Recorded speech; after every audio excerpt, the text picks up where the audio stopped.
what our lovely handsome casters have to say. It's Beacop and Lacoste. Guys, what are we thinking? Shuffle it, Beacop. Let's go. Show me what you got. It's Neon. Again, dude. Once You're again, just always following me. I'm I'll the go with trendsetter. TNC. You know, I'm not a big fan of this gyro mid. It can work Raid King into Beastmaster with the mana burn. They're still shard to work with, but it's a lot of gold investment. So yeah, I think we can hop into the game because it feels like this one's ready. Alrighty, again, you guys take it away for game number 3 of TNC versus Neon. Thank you, Nomad. Ready for game number 3 here. It's not do or die time, but it's certainly time to rise up the ranks if you do win this one. Neon, they are 1 game away, and so are TNC from potentially being top of the table. I think Neon hold on to it if they win this one at 3-0, and TNC would push towards the top at 2-0. Or 2-1. 2-1. 2-1 they would be, yeah. Yeah. So we'll see what happens in this one. Both games have been very competitive and pretty close. I know the last one ends with a huge lead, or both these games are ending with huge leads, but throughout it, it seems like it's been quite a close, you know, game of Dota throughout. So I'm very excited to see this third game, this rubber match between the two. I'm always expecting the Windrunner in third games. You know, I listened to that Slacks video a long time ago, and it was always Windrunner. But I guess it's not an elimination game, right? It's not, you know. Somehow the Windrunner doesn't find its way in. Now, to me on this Wraith King, you've got Gyro, which is a hero we rarely see, but it's on Yopaj, who, excluding game 1, is here with another unconventional mid. Arrow will hit, but yeah, they will not commit to it. Bottom lane, Gabby. It's a Morphling with the attribute shift. Stun is ready once again in 2 seconds. Will eat a tango, get himself through. Land the stun, and Gabby's still on the run. Left here with just 150 health, so harassed up pretty heavily. This is an interesting combo. I know the panel was talking about the Mirana Spirit Breaker, a combo that is completely different from the one they had in the previous game where they had Shadow Demon and Oracle both giving saves. Here, you've got a more aggressive, offensive support duo. And not too much synergy between these two heroes, relying on Arrow to hit during the charge, Greater Bash, something that's hard to execute. Spirit Breaker uses one more attack, pushes him out of the Arrow. Yeah, kind of hard one, but I want to see how the mid lane's going to go. So far, Yopaj doing really well for CS 4 denies against Kunkka. Once you start getting levels on Kunkka, it should be much easier. The constant harassment from the Tidebringer is something that Gyro could struggle a bit against. Has Bottle queued up and going for a bit of a more magic damage build. Has that Null Talisman for the mana region. I would not be surprised if we see like E-Blade. Alright, bottom lane. I was just talking about the mid, was not paying attention. I hope Vepus caught that one on the camera.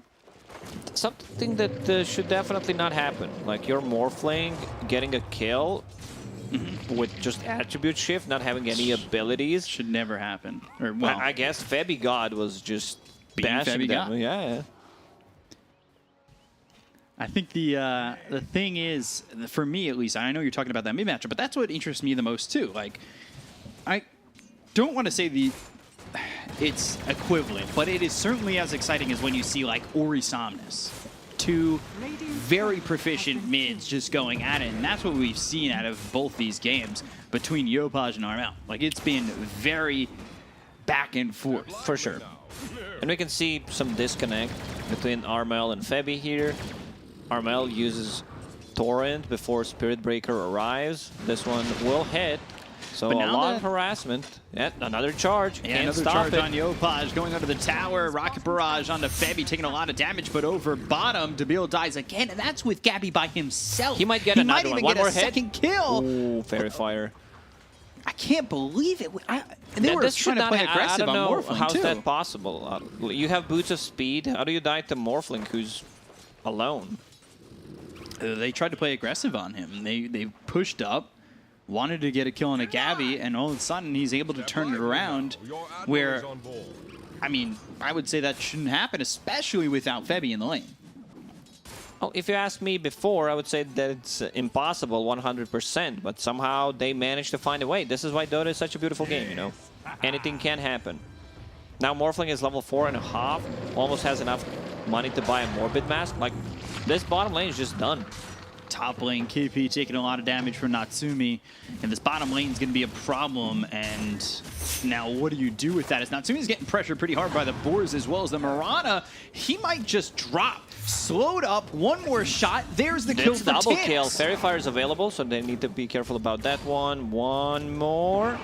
One more. Yeah, leap under the tower. He's got it. Demille makes the rotation. The tower, the stun, it misses. Tim's, though, still gone. Finally a kill for Neon, but already a 1K lead for TNC. So your carry died, and look what's happening on the bottom lane. Play hard, can't play that lane, because Morphling attack speed is just way too high. He would deny everything. He hits 3 times while you hit once, and now Morphling having the freest lane of his lifetime, probably. We talked about how it's already a hard matchup for the Gyrocopter up mid and now, or over mid, and now it's just like, well, you're also giving Morphling a very easy lane. We say it's supposed to be a hard matchup, but Johnny has come over, the Inkswell pops, they'll land this Rocket Barrage onto Armel and get the kill. The combination between the two is nice. Matchups work, you know. We're talking about 1 versus 1, not when the 2 heroes rotate and kill you. Gabby once again gets a kill with the Febby. Febby's all over the place with his Spirit Breaker. Yeah, I guess that's not how the matchups work. You never see the UFC do the tail of the tape, like, and yeah, it's my 2v1. coach is gonna fight with me. That might have helped Connor if Danis was able to fight with him up against Dustin Poirier, but, well, too bad. So now Debil as well as Jean-Noel up towards top and looking to make a move here. There's been some aggression coming out from Neon in the top lane. They've used that Inkswell multiple times to follow up the Wraithfire Blast from the Wraith King to put some pressure on the KP, and, well, it ended up being counterintuitive when you end up losing the Wraith King as well as the Grimstroke. But they were looking and potentially trying to make something happen. Charge coming out, and that gets stopped as Febby shows up over mid. Yopaj now level 6 to the level 4 of Armel. This is going fantastically for Yopaj. They need to gank this Morphling as soon as possible. Nyx Assassin needs to get his level 6, just burst him down. So this is something that TNC needs to be careful about. You know, get the Sentry Ward in his lane to be able to see this type of gank coming out. Because if he doesn't get the chain locked, he doesn't die. Like, this Morphling will have Attribute Shift maxed out in the next minute. Regen Room shows up bottom, call down, looking for Armel. He's trying to get the Torrent off, and now the rocket hits. They've got the Impale, Inkswell, Yopaj, another kill on Armel. The Morphling's having a really good time, but, well, the Kunkka, it's not going as well as maybe we would have thought. Certainly not going close to as well as what we would have thought. There's constantly 1 or 2 heroes on the mid lane. Now we see Charge on Play Hard. Let's see if he decides to use the Swashbuckle straight away, and he's gone. Could have potentially helped it, but better safe than sorry, for sure. Tim's KP up top, having a good time together. Although that being said, KP only about 1,800 net worth there with Playhard about equal, and that's surprising considering Playhard's just been killed off a couple times.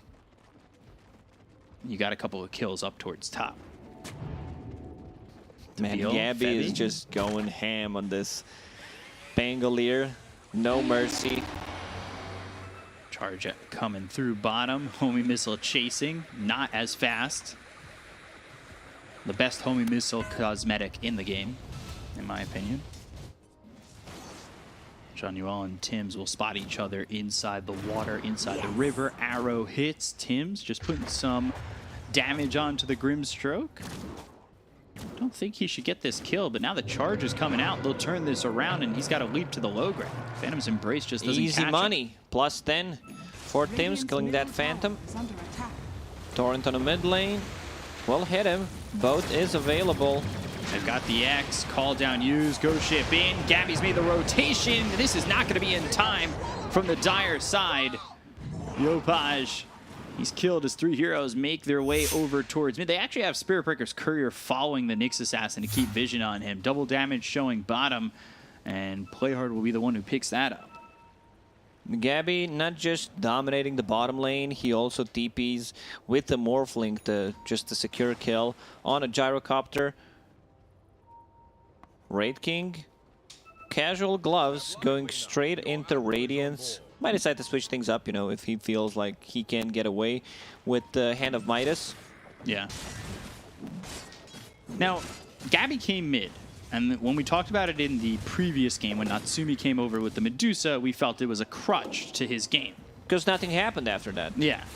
But there, they get the kill on a Yopaj, and that feels way better, Sure, right? and he got the last hit as well on top of that. No one's farming his lane. Rocket on a mid. Febby. The stun hits. Also gets on Armel, who's been disarmed. The Rolling Thunder coming through. Torrent's a whiff. Armel getting chased. They've got Circle of Fate over onto Armel, and they'll get the kill onto the Kunkka. Febby decides to just TP out. Save bottom. Natsumi. TP to the bottom lane. Morphling took the tower. Man, Morphling is staying 1,300 gold ahead of Wraith King right now. And really far ahead, and Wraith King's gonna have to try and make that up with a Radiance. Is Radiance the call that you make when you're fighting from behind? I'm still fine with Hand of Midas. Wraith King has a lot of gold. Inkswell, Impale hits, call down there. That's going to be a dead Spirit Breaker. Febby taken out again, but the leap forward from Tim. Starstorm on a 2. Torrent misses Primal Roar. That hits onto the Pangolier. They've got Armel coming in. They'll land the arrow, the Ghost Ship too. Down goes Playhard. Dabil and Yopaj can only just watch. TNC understands that both of their supports are kind of limited on the damage right now, where you have like Marana, Arrow, and like there's no follow-up to that. Starstorm only level 1, Spirit Breaker is mostly just for the vision and the initial damage. Let's see. Yeah, well, they get another one. Yeah, Inkswell onto the Kunkka, but nothing more to really work with as he was all alone. So 2K lead for TNC. KP getting some space to himself, extending that lead over his counterpart of the Pangolier. And then, of course, Morphling up by quite a bit. So we'll see how this ends up progressing as, you know, you've got a Morphling going into the Manta first. My question is, you know, I just focus on the important stuff. Ocean Heart dropped for TNC. Does Kunkka take it? He is the one controlling the oceans, or does Morph take it? He is the ocean. I guess if you're taking the Ocean Heart on Kunkka, you're saying you're taking the heart out of Morphling. Because he is the ocean. He is the Davy Jones. Never been to his locker before. Morph into the gyro, and now looking to throw the homing missile onto Yopaj. Impale hits, but the charge comes in from Febby. They've got the call down as well as the Axe. The Rolling Thunder coming out from Playhard, bouncing around and back again. They look to kill off Armel. They'll find themselves at least one. Morphling getting low. The Soul Binds on a Febby as well as the Morph. They've got the Primal Roar. That hits Yopaj, locks him up, kills him off. Impale hits. Morphling got Gabby dead, and Febby and KP, can they respond? Stroke of Fate comes in. They get the kill on Jean-Noel. Dabil on the run, leap forward, Starstorm, and another shot from Tim's. 3 heroes dead on the side of Neon. Playhard gets away, but the entire time Wraith King is just farming up. These fights are just straight up 4 versus 5. Wraith King has no intentions of joining any until he gets the Radiance. So yeah, Neon a bit too aggressive, you know, playing underneath tier 2 towers. I love the build on Pangolier, just the bottle, you know, magic wand, raindrop to be as tanky as possible at this point, and going into Spirit Vessel against the Morphling, it's kind of a must-have item. One of the best ones, for me at least. It lasts so long. That feels equivalent to the Skywrath prediction one. In terms of length. Arrow hitting on Yopaj. Dabil moving forward, and there is a sentry down. Vendetta, but the Impale misses. Homing missile on the Gabby, and that will land, but nothing more. Febby charging in, looking for Dabil. Gets the Spike Carapace to pop, but they won't follow that up with anything. And again, the entire time Natsumi is just looking to get towards that Radiance, only 150 gold out of that Sacred Relic. And then Gyro, Yule's E-Blade Force Staff. Interesting build coming from Yopaj. Just wants to have some extra mana regen. And I guess Yule's Scepter, very good. Dodging the charge. And the Kunkka's combo, most importantly. So, yeah, E-Blade, we've seen that before. I'm not going to say a standard build on your mid Gyro, but Dota has changed, has evolved over the time, and the spellcasters are really, really popular right now. E-Blade also got a buff. Eagle Song costs 200 gold less, so yeah, very viable item at the moment. So Morphling, he's got the Yasha and going Ags. Interesting move. Ags this early? What are you looking for if you pick up this Ags? Spirit Breaker all day long, double charge, lowers the cooldown. No, it's just Interesting. unfair. Increasing the speed, lowering the cooldown. X onto Yopaj, Ghost Ship coming in, but there's the power of that Yule's already. They've got the ulti from Febby hitting onto the Gyro. They're trying to land a Torrent as well, but now the response from Neon. We'll see how big it can be. The waveforms onto the high ground, but Armel gets hit by the homie missile. They've got the call down, Swashbuckle coming through, and they're going to chase this Kunkka. Is there any response from TNC? He's morphed into this Nyx Assassin, but they get the kill on Armel. Gabby moving forward. I don't know if Nyx Assassin is the best call. Radiant's middle tower. And once again, Raid King not joining. He is just slowly farming. I mean, it's not slow. He actually caught up with the Morphling. What am I saying? Like, there was almost 1,500 gold difference between these two, and because Morphling is joining fights and Raid King, just a natural faster farmer with his skellies. Still just a 2k lead. Okay, double Radiance queued up for Wraith King, sure. Yeah, the more burn. Just get the 6 Radiance. Just feel like the sun. Just sunburn him. Axe for the Morphling could be next. Blade of Alacrity is the pickup first. Seems to be the case with many of these Axe builders these days. To pick up that Blade of Alacrity to have a potential item to dip out into. What if Gyro is like, yeah, I'm not gonna give away Morphling Flat Cannon, so I will not skill it at all. It's a possibility, you know. I've seen.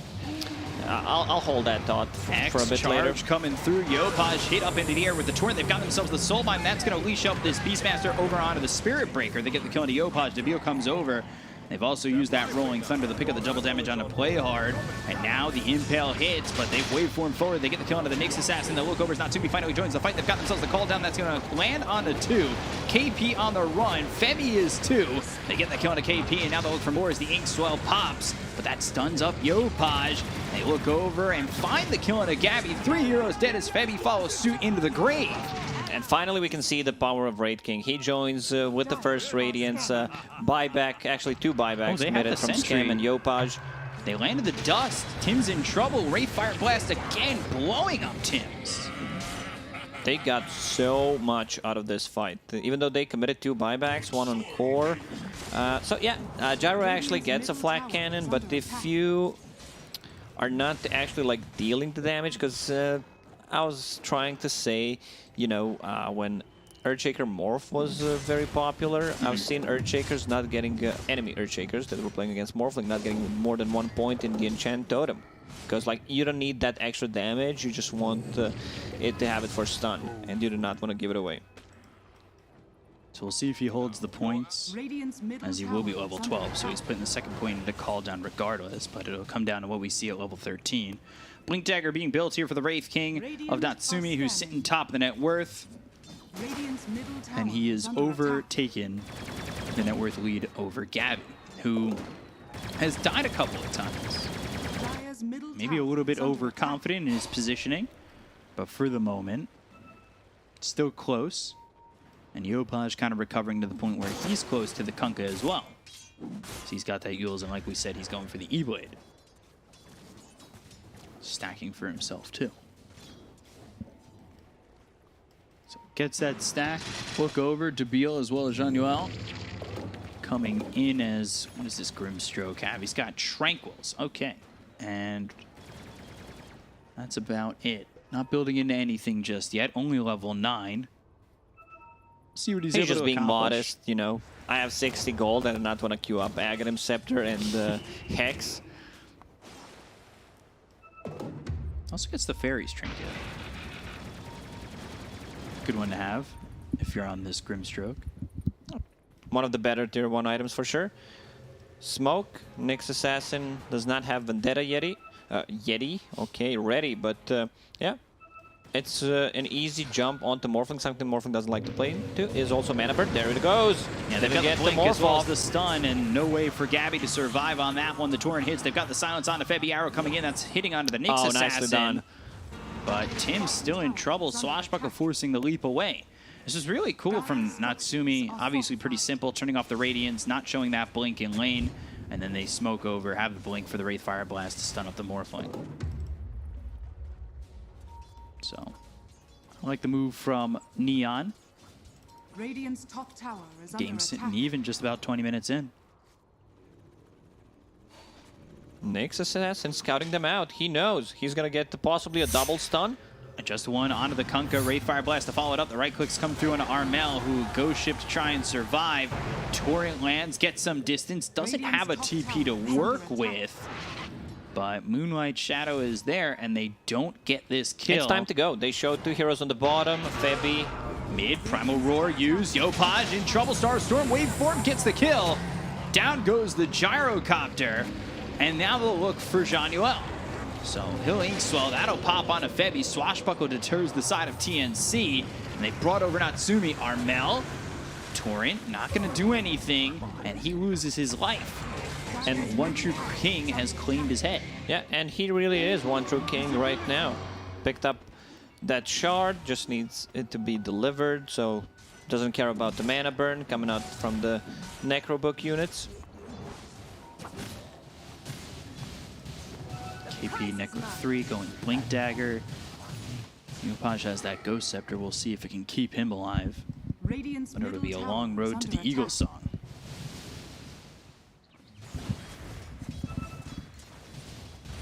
So, Radiant's courier Gabby's has been courier killed. killed. What's Gabby got so far? Radiant's Going middle tower is into under that attack. Axe. At least he didn't have anything on the courier, was just using it to buy a point booster, so no items will be delayed. Which could have been close. Considering he just picked up 1,200 gold, the timings would have been almost pretty poor had he bought that point booster. So Natsumi with 1,500 gold to his name. A 14-14 game, even in net worth. What are the options coming out for both these teams? Dire are scanning. What are the options?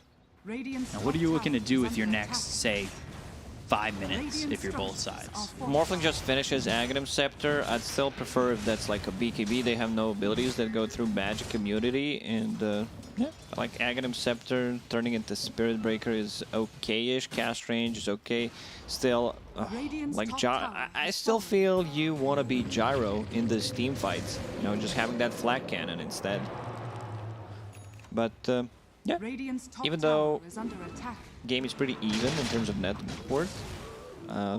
Still a bit worried for TNC. Like, you have this Braid King who's extremely powerful, and now they run in straight into Roche Pit. Oh, let's see if Braid, yeah, give it to Raid King so you can farm the lane with those illusions. Radiance burn. Arrow came in and I believe spotted it being done, or well, Roche walking out of the pit. So TNC should be wise to this. The question is, do they come over in time to make anything happen? Another arrow being thrown forward. That'll hit on a play I don't think they want to fight there. They feel Neon is much stronger with Raid King being level 18. Jesus, that's what's Morphling at right now? 17, not too bad. They will get the tier 2 tower. Scam scouting things out. Looking for Tims. They land the dust. Natsumi, though, not quick enough with the Wraithfire. Blast arrow missing, and it's play hard again. Who gets bashed up by the Pangolier, or by the Roche. If they wanted to go for a split push, I think TNC could have played out this a bit better. Use Morphling and Beastmaster on the bottom lane while they're doing Roche and try to make stuff happen. You know, Beastmaster with the aura, with the Necro units plus Morphling attack speed would be able to threaten the tower, possibly Barracks if they don't TP out on time. So smoke from Neon. Not in a Roche this time. Courier getting some vision away, but there's the blink, the Wraithfire blast, swashbuckle in. Tim's is gone very quickly as he dispatched by Neon, and that means no arrows being thrown across. They can go back into Roche, feel a little bit safer. The question is, has this given enough time for TNC to have a response? Not really. They do not want to take this fight. It's very hard for them to just go in. Like, Spirit Breaker doesn't provide you with that much. Kunkka, even though he's third on the net worth, like, he still doesn't deal that much damage with this type of an item build. It's more like he wants to be tanky, just survivability. Double Bracer Hood into BKB. So Blink Dagger available on the Beastmaster. Maybe they're looking to set up. They've got Nyx Assassin spotting Gabby, who just picked up the Manta. Charge. That's over to the bottom lane of Creeps. They land the stun onto Gabby. Spike Carapace. Is he waiting? He's waiting for Gabby to make a move. Ink Swell, waveform. It's still gonna chase you down, but Morphling has a lot of attack speed. With Manta, we'll get rid of that. They use the Soul Bind. Rolling Thunder coming in, as well as the Call Down. Stroke of Fate's not going to land on a Gabby, but they've got themselves finally the Blink Dagger, which helps them get the Rolling Thunder out onto the Morphling, who's able to use that charge and get away. Oh, play card. What a play, man. That was Stuffing him off dope. with a pass. That the was tips coming such. in. He knew, like, he saw the angle that he is coming from and just TP to the mid lane, finishes him off with the swashbuckle. This just shows the level of skill that, like, Southeast Asia has. Not anyone else try to TP because they can't get that kill since he's magic immune. Charge. Okay. Radiant's bottom Onto this tower neutral is under stack, attack. and now Febby trying to leave. He's not magic immune, he's just strong, you know, that's what I wanted to say, but whatever. And yeah, Febby. Spirit Vessel on him, looking for the ult D. Primal Roar both committed onto Debil. They'll get the kill onto the Nyx Assassin. That's not entirely what you'd like to use to just get this Nyx. Arrow. Ooh. Natsumi with the Sanjin Yasha, blink forward, going back, almost spotting KP. Won't catch him within the trees. He's able to TP away. Yopaj, we haven't really spoken about him recently. He's got that E-Blade going into the 4-staff, picked up a regen rune. He's only level 15. He's keeping up with the Kunkka at the moment. I still feel Gyrocopter provides so much more to the team fight. Like, even though there's a boat coming out from Kunkka, still, like, this E-Blade, he's the one holding that Aegis. You do not want to give it to Wraith King. Really doesn't feel like they can kill him twice unless they isolate the rest of the team. So Wraith King finishes his S and Y. Teams. Swell, Tim's TP, Natsumi in time. Wraithfire Blast, the Phantom's Embrace to make sure you don't leap away. And Jean-Noel will get the kill on to this Mirana. Complete and utter bullshit. That's a good one. Level 25 more. Some of the lines, like, are just too good. Like, I don't think we appreciate enough the voice lines in Dota compared to the other games. Like, Dota is just way too superior. And the, you know, the thing that heroes say, bullshit, dum-dum, whatever, just makes Dota such a beautiful game. Morphling his in. Heals to survive, Debil lands a stun, but he was dead to rights, only extending the inevitable. This is still a lot of heroes coming down on an Nyx Assassin, where Natsumi's just farming. He's sitting way ahead on the net worth now. Like, they haven't really done anything to stop this Wraith King.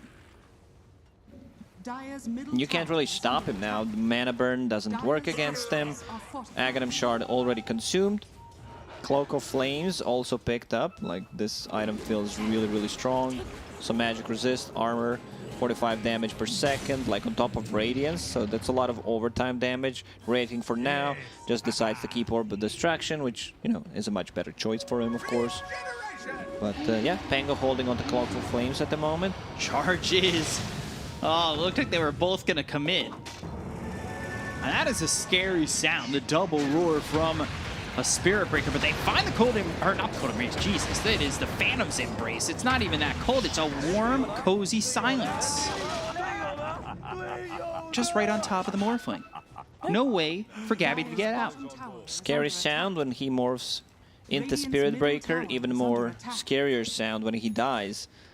So yeah, seems like an easy tier 2 tower on a mid lane. Wraith King, I like that. He's going towards AC. I saw Abyssal Blade being queued up at first, but yeah, he changed his mind. Like even more tower damage combined with the Orb of Destruction. It's just gonna feel good. So Natsumi going onto the high ground, looking at this tier 3. Not many options without a Morphling. Immediately going to the TP down towards bottom as they want to go after these heroes that are trying to pressure in the bottom tier 3. KP hit with the Spirit Vessel as well as the call down in. They take out this Beastmaster. And just the Spirit Breaker will retreat successfully. While this is happening, Debil, 10 seconds into... Oh, stun. Immediately on Armel. Nobody else is here just yet. Tims is looking over. Charge he's using that out. Carapace. Kanka holding onto Cloak of Flames. Easy to set up a Carapace stun with. Febby, he was charging in, play hard moving forward. He doesn't have a lot of mana to work with, but the Swashbuckle hits. There's the Impale from Debil. Stroke of Fate lands. Febby gone. And back mid onto the high ground again. Felt like they were just here and backed off to their own tier 3 bottom, but they have closed the gap again and gone up onto the high ground and broken it. That's full AC plus Orb of Destruction, minus 9 armor on the buildings. Not too bad. So next Roche may respawn in a minute and 40 seconds. Like Neon, seems like they're in full control of this game. TNC, after the good lane stage that they had, Morphling, like you don't really feel the impact of the hero because of the item build that he went. Like getting that Aghanim Scepter, yeah, it's all cool, you know, but it doesn't provide you with like survivability. There's a ton of magical damage still. Not going for a BKB is a mistake here. What was the thought process behind that, you think, just going into the Ags Yeah, first? we'll just run at them, you know. I'm having such a free time. We get a couple of kills. I'm going to turn that Aghanim Scepter into BKB easily. Now, let's see what they can turn this one into. Yeah, they will catch the Morphling. They've got the call down as well as the Ink Swell. That's about to pop. They He's got the not stun morphing. on the Morphling. They get the kill to Gabby. They look over at the Spirit Breaker. Charge is not going to be available for him to get out as the Rolling Thunder comes in from Play Hard, knocks him up into the air, and then he falls to his death. BKB, TP from Armel, but that is a 10-second BKB. Just a homing missile is enough to make him use it to get out. Natsumi just having a completely free game, like falling back to jungle, understanding I do not want to fight with the team. My job is just to hit creeps until I get the Radiance. First showing of the Radiance, they get like 4 kills even though they had to use 2 buybacks. And now this is another free set of barracks. It's not going to be contested. Like they don't have the heroes that actually deal the damage. Beastmaster will fall. So yeah, TNC falling apart here. Yeah, they lose the Beastmaster. Dead for 60 does finally have buyback back up. They get themselves both racks up top, finish off the mid-range racks, so sets are gone mid and top, and they're looking towards the tier 3 bottom to potentially put TNC on Megas and really on notice. This is a tough one. 11K behind. And I'm looking for outs for TNC, but it's certainly tough. Now there's, you know, always there is one way out, the easy one. Shift enter, GG enter, that's your way out. I was hoping a little bit you more thought I of was a going to say game something plan. smart? Nah. It's a tough one. Neon, full control of this game. Roshan will respawn in a minute. Just wait for that. Get the cheese, get the Aegis. Like, you can literally feel like this next fight could potentially be 8 versus 5. But yeah, Neon seems like they want to close out this game instead. Yeah, they're going to put the pressure on over bottom while A couple of these heroes are top for Radiant's TNC. bottom tower is under attack. Natsumi obviously leading the charge. Has he had to reincarnate yet? I don't Nope. think so. He's only died once, and that was up towards top early on into the game. I think it's time to fall back. Like, they can still deal with the Raid King because there's no BKB, and if he's just pushing like that, could be a bit problematic. There's no reason to rush things here. Like, Roche is a much safer choice, but yeah, you know, watching some of these Southeast Asian teams play, when they are ahead, they'll just want to close it out. Arrow hits. That's on a Natsumi. They've got the Ink Swell called down to protect. They attack, but they also protect. And, well, that's what they're going to do to keep Natsumi alive. Still holding on to that reincarnation. I'm not sure they could get the second life unless everything really falls apart for Neon.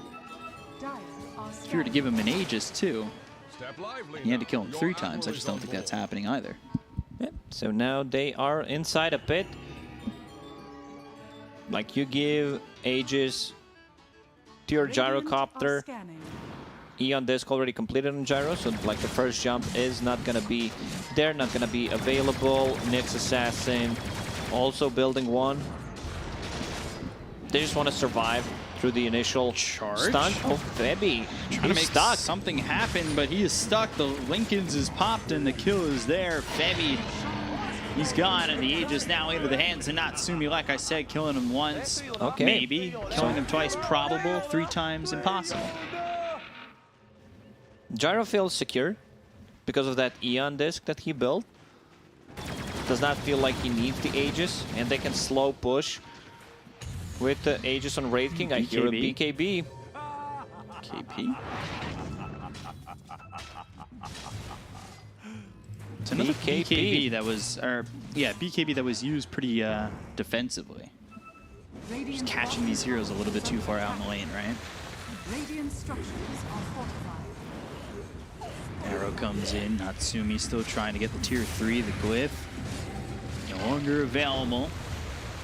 Debile just waiting over on the side. They'll send a Hawk out. Now they've got the charge. That'll hit Natsumi into the air. They've got the Ink Swell as well as the stun onto the Kunkka. They get the first life out of the hands of this Wraith King, but is it enough? They've soulbound the Mirana onto Gabby, who pops the BKB. They get the kill on the Jean-Noel. They're going to take out the Grid Stroke. He's going to buy back immediately, and now the Ghost Ship comes in. That's going to land on the Yopaj, who has his hand just popped immediately. They'll charge all the way into the back lines looking for Debile, but is it enough damage? Charge coming out from this Morphling, but there's the Yules into the air as well as the E-Blade thrown at Gabby. Can they get the kill with the Adaptive Strike? Yes, they can. Febby's gone. Debile is dead. Buyback used by the Spirit Breaker as well as the Nyx Assassin. So both those heroes that just ended up dying are back into the life of the world again. Neon wants to end this one. You can see the buyback coming out from Nyx Assassin. They're ready to go. There is no glyph available. Raid King also wants to have reincarnation. Smoke up. Time to go in.